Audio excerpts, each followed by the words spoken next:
नमस्कार, एजुरेव में आप सभी का स्वागत है। आज हम एनसीईआरटी क्लास 10th के एक बहुत ही दिलचस्प एकांकी नाटक कारतूस को समझने जा रहे हैं।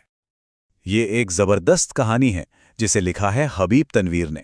तो चलिए इस ऐतिहासिक कहानी की गहराइयों में उतरते हैं और जानते हैं कि आखिर इसके हीरो वजीर अली को एक जांबाज क्यों कहा गया।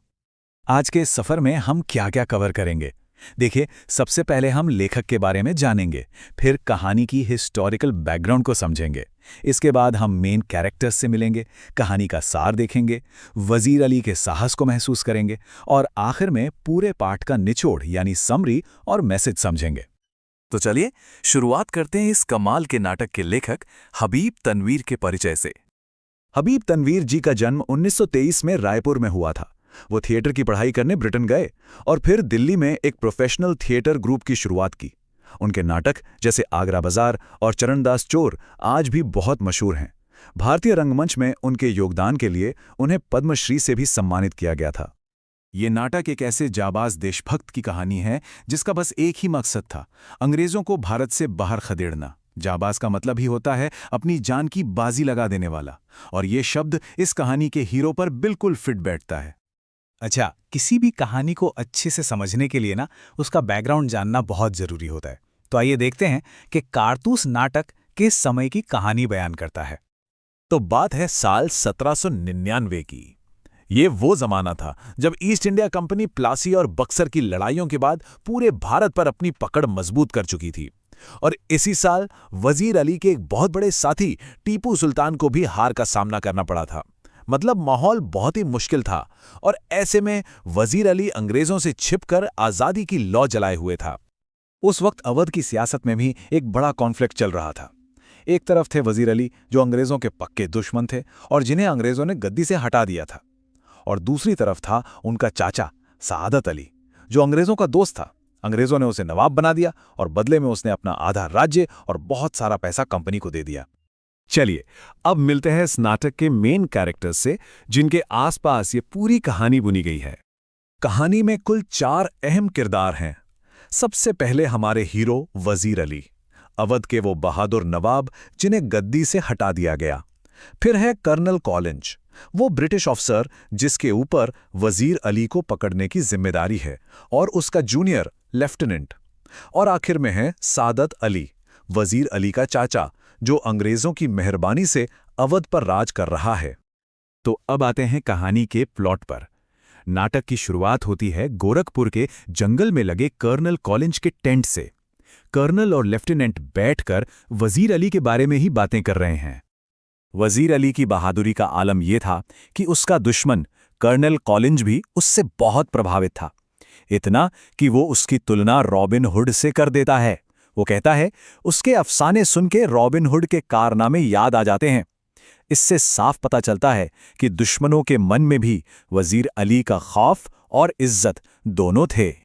जरा सोचिए, वजीर अली ने सिर्फ 5 महीने, जी हां, सिर्फ 5 महीने राज किया, लेकिन इतने से वक्त में ही उसने अवध के दरबार से अंग्रेजी असर को लगभग जड़ से उखाड़ दिया था। यही कारण था कि कंपनी उसे अपने लिए बहुत बड़ा खतरा मानती थी। वजीर अली का प्लान कोई छोटा मोटा नहीं था। वो नेपाल भागकर अफगानिस्तान से होने वाले हमले का इंतजार करना चाहता था, ताकि अपनी सेना को और मजबूत कर सके। उसका मकसद था पहले सादत अली को हटाना और फिर अंग्रेजों को पूरे हिंदुस्तान से बाहर निकाल फेंकना।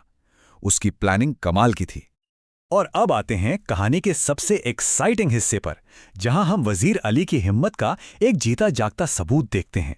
एक ऐसा मोमेंट जो कर्नल और लेफ्टिनेंट दोनों के होश उड़ा देता है। तभी अचानक दूर से धूल का एक गुबार उठता दिखता है, और एक अकेला घुड़सवार सीधा अंग्रेजों के कैंप की तरफ बढ़ा चला आ रहा है। सब हैरान हैं कि यह कौन हो सकता है, कोई जासूस या फिर कहीं खुद वजीर अली तो नहीं। वो घुड़सवार बिना किसी डर के कर्नल के टेंट में घुसता है और आते ही अकेले में बात करने को कहता है। वो चिल्लाता है, तन्हाई तन्हाई, मतलब उसे प्राइवेसी चाहिए। जरा हिम्मत तो देखिए, दुश्मन के कैंप में आकर उन्हीं पर हुक्म चला रहा है। बातों बातों में वो सवार खुद वजीर अली को एक जांबाज सिपाही कहता है, और यही शब्द जांबाज यानी एक ऐसा दिलेर जो अपनी जान की परवाह नहीं करता, इस पूरे नाटक की आत्मा है। और फिर वो सवार एक ऐसी चीज मांगता है जिसके बारे में कोई सोच भी नहीं सकता।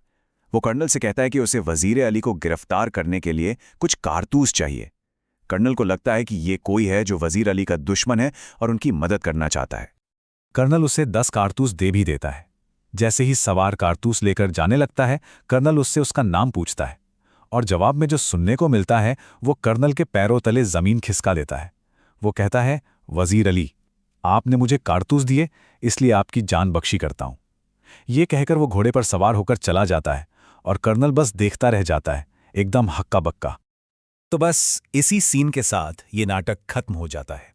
चलिए अब फटाफट इस कहानी के मेन पॉइंट्स और इससे मिलने वाले मैसेज को समझ लेते हैं। इस कहानी से हमें कुछ जरूरी बातें पता चलती हैं। पहली, वजीर अली की जबरदस्त हिम्मत और निडरता। दूसरी, उस समय के लोगों में अंग्रेजी हुकूमत से आज़ादी पाने की कितनी गहरी इच्छा थी। तीसरी, कि एक सच्चा देशभक्त सिर्फ अपनी हिम्मत और दिमाग के बल पर एक ताकतवर दुश्मन को भी चकमा दे सकता है। और आखिर में ये एक सच्चे जांबाज की कहानी है जो इतिहास में अमर हो गया।